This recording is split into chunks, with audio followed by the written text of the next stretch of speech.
Se você estudou a Bíblia, com certeza já deve ter se perguntado se esses milhões de seguidores dos evangelhos, que acreditam terem sido inspirados por Deus, conhecem de verdade esse grande monumento literário e religioso que é a Bíblia. Você pode até não saber, mas ao todo existem 5 Bíblias diferentes, A judaica, a hebraica, a católica, a ortodoxa e a protestante. A católica, por exemplo, tem vários livros do Antigo Testamento que não figuram na judaica, que não os consideram autênticos. Entre eles, o Cântico dos Cânticos, considerado um livro erótico e até possivelmente escrito por uma mulher.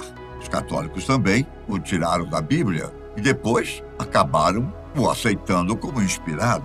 Para você ter uma ideia, nos primeiros anos do cristianismo, existiam mais de 80 evangelhos que narravam a vida e a doutrina de Jesus de Nazaré, de sua família e de seus discípulos também. De todos esses livros, apenas 4 foram considerados pela Igreja como canônicos. Os outros foram considerados apócrifos ou não autênticos. Diante disso, não seria um absurdo pensar que a Bíblia pode ter sido alterada com o passar do tempo, certo? Bom, seja de forma intencional ou não, acredite, essa obra nem sempre foi como conhecemos ela hoje. Vamos começar falando de uma das histórias mais conhecidas da Bíblia e que pode não ter sido totalmente inventada. É a história famosa de Jesus traçando uma linha na areia entre uma mulher e os fariseus, que queriam apedrejá-la até a morte. Aquele que de entre vós está sem pecado, seja o primeiro que atire pedra contra ela. Na maioria das Bíblias, essa passagem aparece no Evangelho de João e é uma das mais citadas no cristianismo. O problema é que as cópias mais antigas do Evangelho de João não têm essa história. Na verdade, ela não aparecia em nenhum lugar até o século V, cerca de 400 anos depois da morte de Jesus.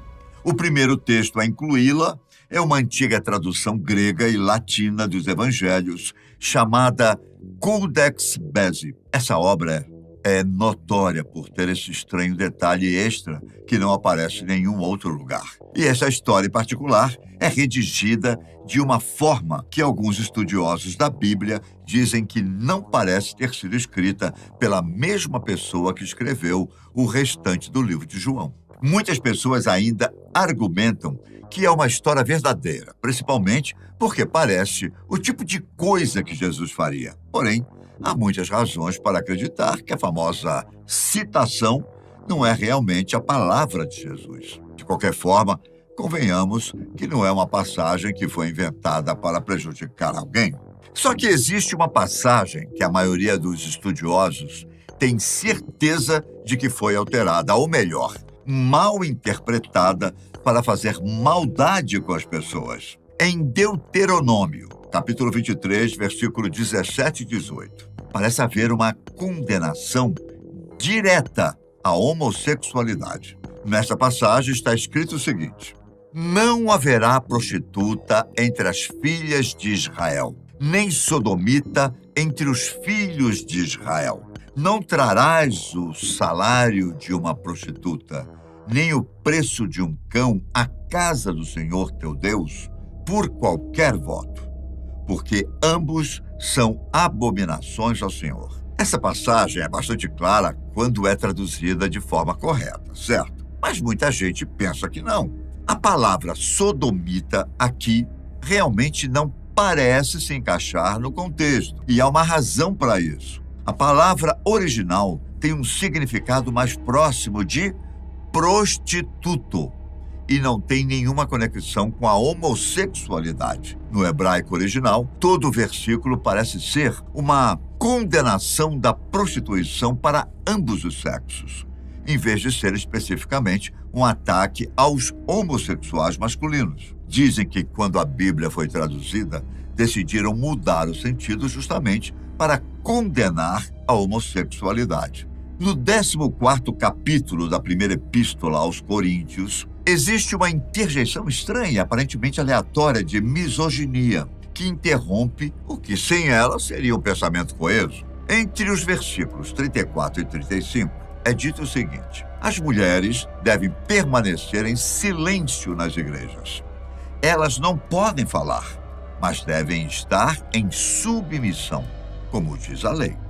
Se quiserem perguntar sobre algo, devem perguntar a seus próprios maridos em casa, pois é vergonhoso para uma mulher falar na igreja. Quando você lê no contexto, não faz muito sentido. O mesmo capítulo da Bíblia chama ambos os irmãos e irmãs para profetizar e falar em línguas, e parece implicar fortemente que eles deveriam estar fazendo essas coisas. Ou seja, o resto do texto não fala que as mulheres devem ficar em silêncio enquanto estão na igreja. Então, por que isso foi dito na Bíblia? Existe uma possível explicação. Algumas pessoas pensam que um dos primeiros eruditos cristãos simplesmente se cansou de sua esposa e colocou o verso no livro. O manuscrito do século IV do livro de Coríntios tem uma pequena nota escrita a lápis nas margens próximas a esses versículos, dizendo que eles são uma adição posterior que não estava originalmente no livro. E em outros manuscritos antigos, esses versículos aparecem em diferentes partes, aparentemente aleatórias, da Bíblia. Ainda em relação às mulheres, em 2016, um grupo de estudiosos reuniu o que chamaram de versão padrão em inglês, permanente da Bíblia.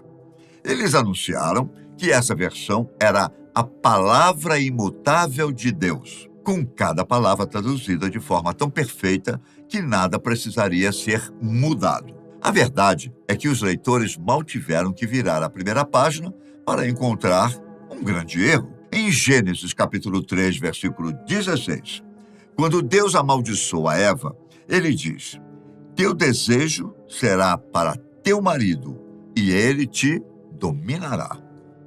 Mas na nova versão dizia o seguinte: seu desejo será contrário ao seu marido, mas ele dominará você. É um pouco diferente do original, não acha? Na verdade, é exatamente o contrário. Essa versão sugere que Deus amaldiçoou as mulheres a terem casamentos horríveis por toda a eternidade, constantemente tendo todos os seus desejos esmagados por um marido que não compartilha nenhum dos seus interesses. Os tradutores mantiveram sua decisão, apesar da desaprovação de muita gente, inclusive estudiosos e teólogos. Basicamente, a tradução diz às mulheres de todo mundo que elas não devem esperar ter casamentos felizes e que devem se contentar com homens que acabam com todos os seus sonhos.